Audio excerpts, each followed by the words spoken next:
আসসালামু আলাইকুম ওয়া রাহমাতুল্লাহি ওয়া বারাকাতুহু। ইফতারের দোয়া বাংলা উচ্চারণ ও অর্থ সহ। অনেকেই পারেন না, যারা পারেন না তাদের জন্য আমি সুন্দর করে স্পষ্ট করে বলবো, আপনারা সাথে সাথে মুখস্থ করে নেবেন। আমি দোয়াটা বলছি, আল্লাহুম্মা লাকা সুমতু ওয়া আলা রিজকিকা আফতারতু।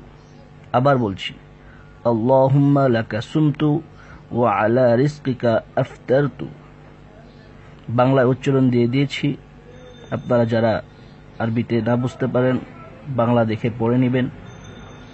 আর সবচেয়ে সহজ হয় যদি আপনারা আমার বলার সাথে সাথে আপনারা মুখে মুখে বলেন, তাহলে আপনাদের মুখস্থ হয়ে যাবে।